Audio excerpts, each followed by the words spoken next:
Ja. Men jeg tænker egentlig bare, at vi starter så småt. Og så kommer folk på. Jeg vil gerne sige rigtig hjertelig velkommen til vores webinar her. Det er det første af 4, der handler om de næste skridt i din forretningsudvikling. Jeg hedder Annika Jørgensen, og jeg sidder ved VIA og er med til at koordinere en del af samarbejdet, vi har mellem de private virksomheder, og så vores forskning og vores grunduddannelser og vores eftervidereuddannelse. Og det kan være alt fra praktik til forskellige former for samarbejde. Vi vil rigtig gerne præsentere nogle sådan helt konkrete værktøjer for jer, som kan hjælpe jer i forretningsudviklingen og sætte skub i forretningen, være med til at måske udvikle nogle nye produkter eller services. Fordi en af de fornemmeste opgaver, vi har for VIA, det er egentlig det her med at lave et samspil mellem forskning og praksis. Og i dag, der skal vi nemlig snakke om værdibaseret salg, som du, Paul, ved alt muligt om. Jeg har været så heldig at få dig med. Så vil du ikke starte med bare lige at præsentere dig selv? Jo, det er utroligt. Det gør jeg lige. Jeg kan lige starte med at stoppe sharing den her, så kan vi lige vende tilbage til det her. Ja. Det skal ikke være en Death by PowerPoint præsentation. Men hej alle sammen. Jeg hedder Paul von Wobern. Jeg er associate professor på VIA og arbejder til dagligt med sådan nogle unge bachelorstuderende, 20-25-årige, og underviser dem i blandt andet værdibaseret salg og strategi og optimering. Derudover så er jeg konsulent og hjælper virksomheder, så jeg har også fingeren på pulsen, hvad der sker derude. Og for ikke for løgn, så har jeg faktisk forsket i værdibaseret salg i 4 år, og kommet med nogle nye insights, og det vil jeg også gerne dele med jer her i dag. Så, og tidligere har jeg været hos Ert Møller og Grundfos, så jeg har faktisk været salgschef i et revisionsfirma i 7 år. Og jeg tænker, hvis jeg kunne få revisor til at sælge, så er der håb forud. Så det er helt rigtigt til at have med på webinaret i dag? Ja, jeg tænker egentlig, at jeg har en god forståelse hele vejen rundt omkring den her kommercielle tilgang, og hvordan man skaber værdi også ud af kunderne. Så det tænker jeg håber, at jeg kan komme med nogle gode indspark, og jeg håber også, at der kommer nogle gode spørgsmål og kommentarer fra jer, der er med, så vi ligesom kan få også lidt en dialog. Jeg ved godt, det godt kan være svært, når man kører et webinar, men byd ind, tænker jeg. Lige præcis. Ja, for nede i bunden af skærmen, der har I sådan en Q&A-funktion og en chat-funktion, så I er meget, meget velkomne til at gå ind og byde ind. Paul vil meget gerne have indspark fra jer også, så det bliver så relevant for jer som overhovedet muligt. Ja. Ja, men Paul, da vi startede med at snakke om det her, nu er det jo en webinar-række, vi har, og så var det sådan, at jeg vil helt vildt gerne være først, fordi lige nu sidder vi altså bare med en brændende platform for de her virksomheder. Så jeg tænkte, vil du ikke starte med at fortælle lidt om, hvad det her værdibaseret, hvorfor det er vigtigt at tænke værdibaseret i salg lige nu? Jo, det kan jeg godt. Altså det har jo, før covid-19 har det jo været relevant, fordi hvis man gerne vil adskille sig og differentiere sig fra konkurrenterne, og faktisk også gøre kunderne mere glade og lave en bedre relation til dem, det vil sige kunne have det med længere tid, så er det vigtigt at kunne køre noget omkring noget værdi i sin salgstilgang. Men med covid-19, så kan jeg jo bare se, at der er mange virksomheder, der virkelig kæmper lige nu. Det vil sige, at det her blood red ocean ude, det er bare blevet endnu mere blodrødt. Og det vil sige, at det at kunne skabe værdien, og det at kunne differentiere sig i dag, kontra for et år siden, er bare blevet endnu mere relevant. Og det kan jeg se derude, at de firmaer, som jeg snakker med, de kommer og siger, Paul, ja, vi vil helt vildt gerne differentieres, men hvordan, og vi vil gerne gøre det her værdi. Så de er der, hvor de har fundet ud af, at de gerne vil det, men de ved ikke præcis, hvordan de så skal gøre det. Men det er simpelthen på grund af covid-19, at konkurrencesituationen er bare blevet endnu hårdere, og derfor er vi nødt til at gøre et eller andet, hvis det ikke kun skal være på pris. Ja. Der er selvfølgelig nogle produkter og ydelser, hvor det er pris, sådan er det, men jeg tænker langt det meste efterhånden, det skal sælges på en eller anden slags værdi, og værdi ud fra et kundesynspunkt. Det giver rigtig god mening. Hvad kan man så gøre som virksomhed for at komme til at arbejde lidt mere værdibaseret? For jeg kunne godt forestille mig, at det er nogle gange så er det også et mindset, som måske skal ændres. Ja, det er meget mindset, det handler om. For man kan sige, der er nogle simple tiltag, man kan gøre selvfølgelig, men det handler først og fremmest om, hvad det er for en kultur, hvad det er, vi er vant til at gøre i virksomheden. Og man kan også tænke værdibaseret salg som egentlig på 2 niveauer. Vi har det strategisk-taktiske, og så har vi også noget mere operationelt, og det vil jeg også gerne lige fortælle lidt om her i dag. Men det kan være, at vi skal sætte lidt ord på først, hvad værdibaseret salg egentlig er for en størrelse. Og hvis jeg sådan skal definere det, så handler det om at skabe, eller helst samskabe sammen med kunden,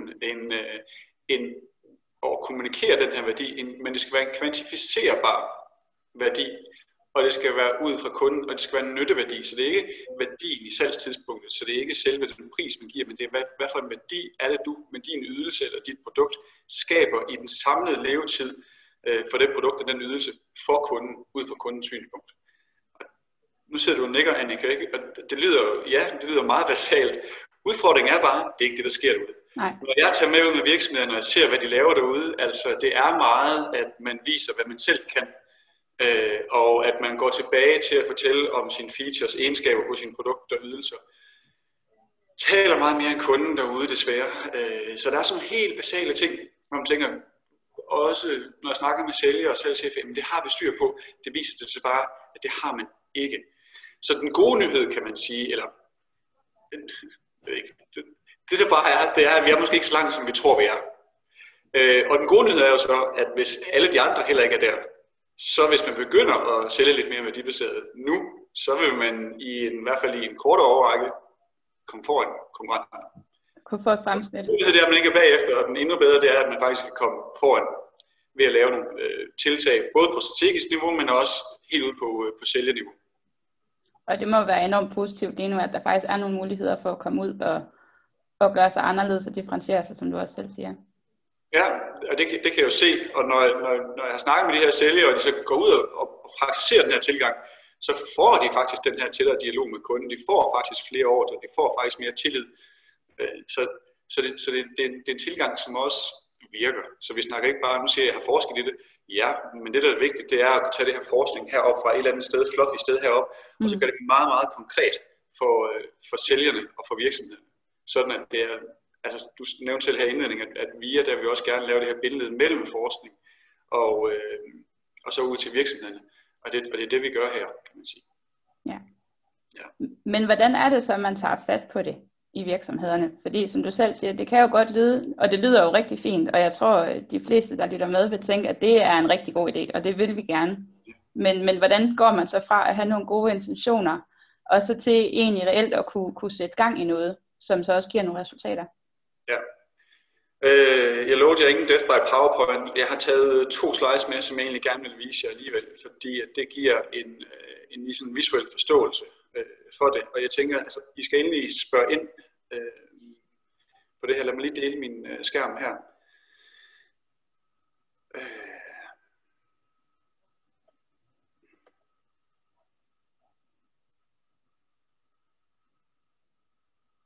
Skal vi se her.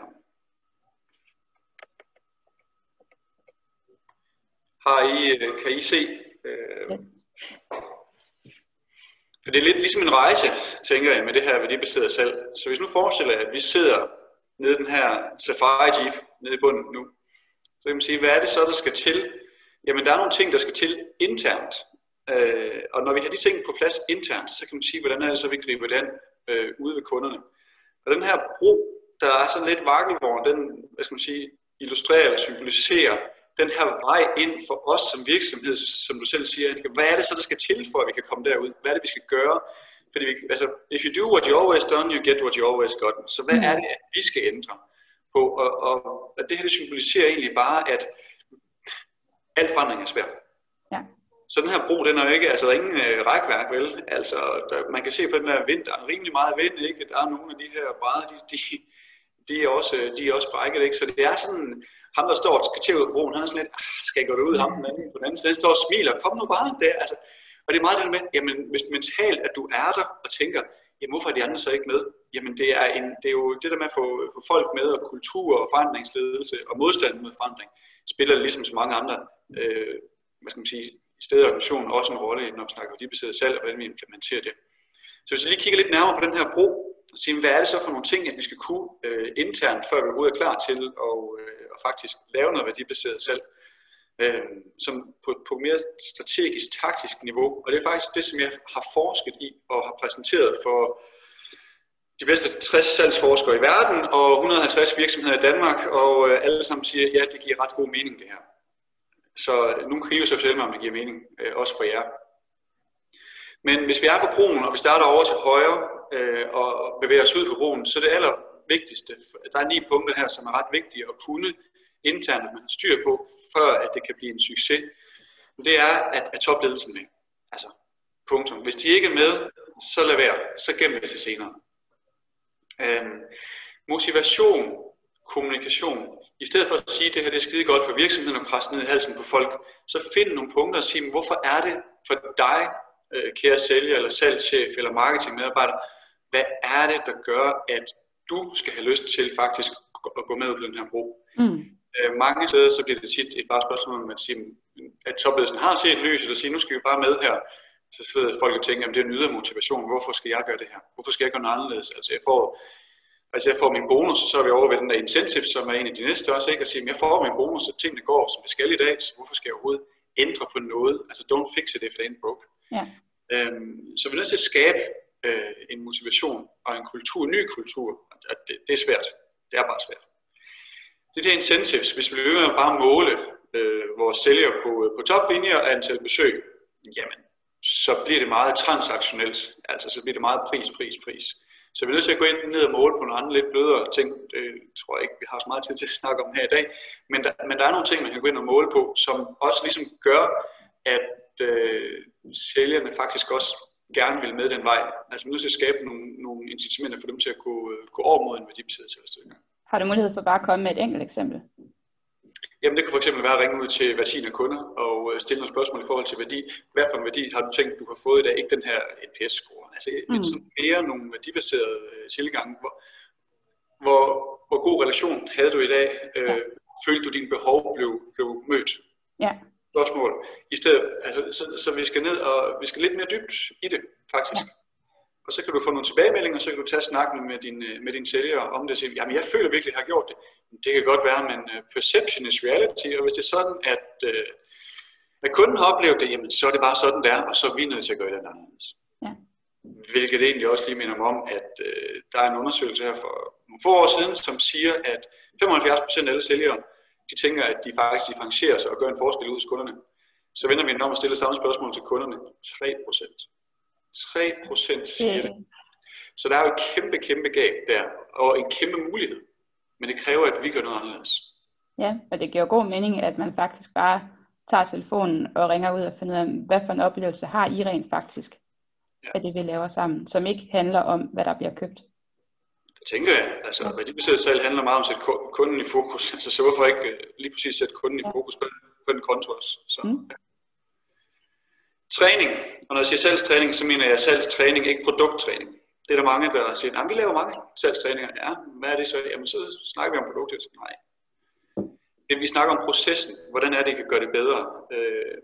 Og så har vi det her, hvad er det for nogle færdigheder, de har, de her sælgere? Altså, kig på marketing. Der er masser af marketinguddannelse. Er der salgsuddannelser? Nej, det begynder at komme. Men det betyder, at folk, som er i salg, når du er god til at tale, tror du ikke, du skal være sælger. Så de har skulle lære selv at samle nogle færdigheder op, men de har ikke rigtig fået så mange færdigheder rundt omkring fra. Og det er det, vi skal have givet dem. Så er der noget med, hvad er det for nogle personprofiler, vi har. Vi har den her, hvis I kigger på jobopslag, tit for sælgere stadigvæk. Jeg undrer mig stadigvæk, fordi der står tit, er du udadvendt, energisk, er du go-getter, vil du gerne nå målene her nu? Og man tænker bare, jamen det er jo lige præcis den her transaktionelle tilgang, hvor man går ind og fortæller, hvad man kan, og så siger, always be closing, show me the money, vil du købe eller nej. I stedet for faktisk at have sådan mere, hvad skal man sige, lad os kalde det konsulentfærdigheder. Det er det, man kan gå ind og lytte til kunden, stille de rigtige spørgsmål, faktisk guide kunden på en rejse. Så der er også noget der i forhold til, hvad for nogle folk man har. Man kan ikke bare udskifte sine folk, men når man har muligheden, hvad er det så for nogen, man gerne vil ansætte i stedet for. Så har vi en ret vigtig ting, der hedder value propositions. I stedet for at snakke egenskaber, så sige, hvad er det for en værdi, at vi kan komme med til kunden, fra kundens synsvinkel. Så vi skal have omformuleret vores hvad skal man sige, værdi. Vores egenskaber skal omsættes til noget, som kunden forstår som værdi. Så har vi noget omkring forandring, opfølgning. Og der kan jeg bare se det, der kikser. Også til mig også sige selv med de virksomheder, som jeg hjælper. Der er mange gange, der siger, kom nu, vi er nødt til at følge op på det her. Ja, og det skal vi nok, og de er helt høje, og nu kører det. Så kan man snakke med en måned senere, ja, der kommer lige så mange andre ting i vejen. Kender I det? Jeg er der med på webinaret. Altså det sker bare. Så det er vigtigt, at man meget på en eller anden måde forankrer det. Altså jeg er begyndt at bruge et system, altså et online system, der kører sådan nogle sprints hen over nogle flere måneder, så man laver nogle forankringer. Det kan gøres på flere måder. Men det skal drives af topledelsen, og man skal sikre, at man gør det. Og ligesom jeg siger, hvis vi fokuserer på 10 ting, så er der fokus på ingenting. Ja. Så jeg ser den bare derude, så det er en af de allerstørste. Så hvis jeg skal pege på noget, så er den her træning og opfølgning, og så de her value propositions. Det er simpelthen så vigtigt at få dem med, når først topledelsen har nikket. Ja. Og der er måske hele den her forankring, at man kan risikere at falde ned igennem et af brædderne. Ja, det gør man. Altså så ligesom at blive slået hjem i Ludo. Altså så og tilbage til start. Altså det er jo skide godt, men nu går jeg hjem og gør det, som jeg altid har gjort. Ja. Den sidste, jeg har sat på, den er sat på til sidst med vilje, det er systemer og værktøjer. Lad nu være med at komme med et nyt system som start. Det er tit, det folk gør med en forandring. Kom med et nyt system, det er det her, vi gør. Folk er bare demotiveret. Vent nu indtil de har egentlig købt ind i det her, og så kommer de nok til dig som ledelse og siger, har du forresten noget, der kan hjælpe mig? Ja, det har jeg. Så spørger de, så trækker de over med dig, i stedet for at du så skubber over med dem. Ja. Så det er de 9 punkter, og man kan sige, jer der er med i dag, I er forskellige steder på de her 9 forskellige punkter. Det, der bare er vigtigt at understrege, det er, at hvis man glemmer nogle af punkterne, så kommer man til at gøre ondt på den samlede tilgang, og faktisk også trække ned i nogle af de andre tiltag. Ja. Så det er et godt dashboard at have. Jeg har faktisk også noget survey, som faktisk kan afdække, hvor man er henne på de her dashboards, som jeg har brugt ude i virksomheder, for at se, hvor vi er henne i dag. Så men det her, det er sådan et strategisk taktisk niveau. Jeg ved ikke, har I nogle spørgsmål, kommentarer til det, dem der er med?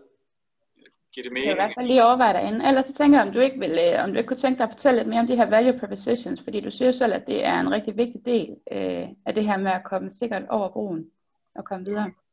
Jo, det kan jeg. Og jeg tænker faktisk, at det vil jeg lige gøre, fordi det her det er sådan, hvad kan vi gøre internt? Så kan man sige, fedt, hvis vi er over broen, og vi sådan set er ved at være klar, hvad er det så, I kan gøre her og nu derude, som gør en forskel ude hos kunden? Og jeg tænkte, det er det som en indflyvning. Det, der er vigtigt, det er faktisk det, der kommer nu.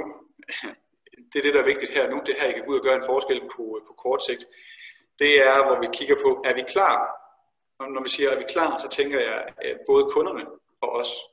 Det vil sige, at hvis vi møder nogle kunder derude, som er meget transaktionelle, og siger, jeg synes, det er fint, at du gerne vil have en relation med mig, men jeg vil bare gerne have en pris. Hvis de vil det, jamen så tag de her kunder og brug mindre tid på dem, fordi der vil altid være nogle af de her kunder. Men se om I kan digitalisere og automatisere tilgangen med dem, i stedet for at bruge, sælgere kød og blod og deres tid på det. I stedet for dem, som gerne vil os, de her kunder, som gerne vil os, dem skal vi ud og sådan lidt mere relationsagtigt. Det er dem, vi skal ud og snakke værdi med, og hvordan vi skaber værdi med.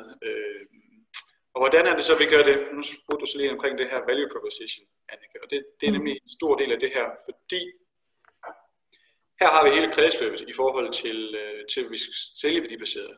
Så det starter, når vi går derud, så starter det simpelthen med, at vi afdækker kundens behov. Hvordan gør vi det? Der ligger nogle modeller bagved, som, det kan vi ikke nå i dag. Men der er nogle helt simple modeller til at faktisk at spørge ind til kunden. Tit så når man kommer ud, så siger kunden, velkommen til, vis mig, hvad du har. Og helt automatisk, så begynder man at fortælle om det, eller åbne sin PowerPoint-præsentation. Lad være med det. Sig i stedet for noget i stil med, jamen selvfølgelig vil jeg gerne gøre det, men må jeg ikke lige høre lidt mere om jer, jeg er meget nysgerrig på. Så ikke sådan vende den over. Altså, og hvem vil ikke gerne fortælle om det arbejde, de laver til dagligt? De skal bare lige gives muligheden for det. Og når de begynder at fortælle om hvordan situationen er, hvad for nogle problemer de har derude, så bliver det altså ret meget mere nemt for os, både at skabe en tillidsfuld relation, men også at finde ud af, hvor de er henne, sådan at vi kan nemlig lave den her som er det næste step, en value proposition eller værditilbud. Så det handler om at lytte rigtig meget i begyndelsen? Ja, fordi os som virksomhed, vi har måske 8-10 forskellige generiske værditilbud, vi kan give, alt afhængig af, hvad det er for en kunde. Men det nytter ikke noget, at vi har en PowerPoint-præsentation, der viser, at dem alle sammen. Vi er nødt til at først afkode, lytte til, hvad det er, kunden siger, hvad for nogle behov har den her specifikke kunde. Fint, jamen så er det det her value proposition, som jeg så skal tage op af tasken i dag og tale ind i. Så det handler om at matche, altså kundeværdi, kundens behov og så den værdi, vi kan tilføre præcis den her kunde. Så føler de sig jo også set og hørt. Jamen det gør de jo. Ja. Og så kan man sige, at vi behøver ikke at dække kundens behov. Det gør vi jo ikke. Vi ved jo godt, hvad de vil have. Men nogle gange så ved de ikke engang selv derude, kunderne. Nogle gange så er det først, når du begynder at spørge sådan rigtig dybt ind til det, de faktisk selv i tale til det siger, gud ja, det er jo sådan her, det hænger sammen. Og hvad er konsekvenserne så, hvis du ikke får dækket de her behov? Jamen, så taber jeg jo nogle penge. Okay, hvor mange penge taber du? Så taber jeg 20.000 om måneden. Okay, hvad nu hvis jeg kan afhjælpe dig med at tabe 20.000 om måneden? Vil du så være interesseret i det? Det er en helt anden måde, end at komme ind og sige, at her skal du se min ydelse. Altså, ja. Men det kan være 3 sætninger på et salgsmøde, som kan gøre forskel. Så hvis man skal ud og gøre en forskel her nu, også her i de her, jeg skulle lige sige post-covid-19, men ja, det ved vi jo ikke, men i den her tid i hvert fald, hvor der stadigvæk er så meget konkurrence, så det her går ud og spørge ind til kunden på den her måde, og så sætte det sammen med et værditilbud, og ikke bare vores egenskaber, vil gøre en differentiering, et forskel i forhold til, som jeres konkurrenter gør. Tro mig, jeg ser det derude. Så det vil gøre en forskel. Og så kan man sige, hvad nu hvis vi ikke har bedre produkter, så kan vi ikke bruge det her. Jo, hvis produkterne eller ydelserne er cirka det samme, så kan I differentiere på tilgang. Forestil dig nu, at så sidder en indkøber, og så kommer der byder 3 virksomheder ind. I bruger den her tilgang, de andre de bruger deres normale tilgang, viser en PowerPoint-præsentation. Hvis det er cirka de samme ydelser, til cirka den samme pris, hvem vil I så vælge? Dem, som har faktisk formået at lytte til at skabe en dybere dialog, og få formidlet den værdi, de faktisk kan få, kontra de 2, som ikke har. Og de andre 2, som ikke har, de kan stå og sige, jamen det har vi jo også. Ja, men de har bare ikke formået at formidle og kommunikere det til kunden. Så selvom det ikke er noget, hvor I er bedre end konkurrenterne, bare I er på par med konkurrenterne, så kan I bruge den her tilgang og faktisk stadigvæk vinde flere ordre. Så det jeg sådan hørte som, det er egentlig, at det der er vigtigt, det er at skabe de her lange relationer. Ja. Hvor noget, som vi her i VIA også har arbejdet med, det er, at man egentlig arbejder med en før-, under- og efterfase. Hvor jeg kunne forestille mig, at en del salg handler rigtig meget om underfasen. At lige nu vil vi gerne sælge et produkt. Ja. Men hvor det du siger, det er, at vi skal være rigtig opmærksom på førfasen, hvor man skal lytte og finde behov. Og på efterfasen, hvor man sørger for at samle op og forhåbentlig skabe en længerevarende relation, end den man har i forvejen. Er det rigtigt forstået? Ja, det er rigtigt forstået. Så hvordan kan du sælge noget, hvis du ikke ved, hvad kunden vil have? Ja. Altså, ja. Så det handler også den der, altså, med at kommunikere den her værdi. Og hvordan kommunikerer man den? Jamen hvis de har, hvordan skal jeg fortælle værdien af, hvad jeg har? Jamen prøv at høre, det gør kunden selv. Hvis du er god til at afdække behovene, så har kunden jo lige fortalt dig, at de måske mister 20.000. Det kan også være, at de siger, ved du hvad, det er faktisk min røv, jeg bliver der er på spil, jeg bliver målt på de her ting. Så okay, hvad nu hvis jeg kan afhjælpe dig? Hvad nu hvis jeg kan sørge for, at det kører for dig, så kan du bruge din tid på noget andet. Hvor meget er den tid værd for dig? Ja, det er jo et helt andet mindset at gå ind til det med, end at man bare kommer og præsenterer nogle produkter, hvor folk nok i forvejen lidt har paraderne op, fordi man er vant til, at der er mange ting, der bliver solgt til en. Ja. Så har du, hvad siger du? Det er et andet mindset, og det er det, man kan sige, at det lyder simpelt, men det er svært at gøre, fordi folk skal gøre noget, der er anderledes. Og hvis du har været ude at sælge i 10, 15, 20 år, så har du noget, du gør, og så skal du til at aflære faktisk en tilgang først. Derfor kan det tage tid. Men det her det er noget, hvis man gør det her, går ud og gør det her fra i morgen, så vil man se resultater på kort sigt. Ja. Har du nogle specielle pointer, som du godt kunne tænke dig at fremhæve her til sidst, eller nogle enkelte gode råd, som de helst skal tage med sig hjem i dag, og ligesom kan begynde på den her proces? Ja, altså jeg tænker at kigge på den her bro, og sige, hvor er vi henne? Altså det handler om at blive parat internt, så det er sådan en langsigtet strategisk ting. Så bare lige tage med, at det foregår egentlig på 2 niveauer. Det er niveau 1, eller det er det overordnede niveau, og så det her, det er det meget konkrete niveau, hvor vi siger, at gå nu ud og bare lytte til kunden, og så komme og så italesætte den her værdi. Det er nemmere sagt end gjort, det ved jeg godt, og der ligger nogle modeller bagved, men lige umiddelbart, så er det her, som jeg vil sige, at det her det er essensen. Hvis I formår det her, så skaber differentieringen, så får I mere tilfredse kunder, som faktisk gerne vil betale mere for de samme produkter, fordi at de lige pludselig ser værdien for dem i det. Det lyder rigtig godt. Tusind tak for det. Hvis der skulle ske at være spørgsmål her på falderebet, så er I velkommen til at stille dem. Men ellers så vil jeg egentlig bare gerne sige tak, fordi I havde lyst til at se med i dag. Som jeg også har nævnt tidligere, så det her det er jo en række af 4, og næste gang det bliver den 20. oktober, hvor vi kommer til at arbejde med det entreprenørielle mindset. Så vi kommer ind og snakker lidt om, hvordan man kan gentænke de produkter og services, som I har, eller hvordan I muligvis kan komme til at tænke ind i et helt nyt forretningsområde.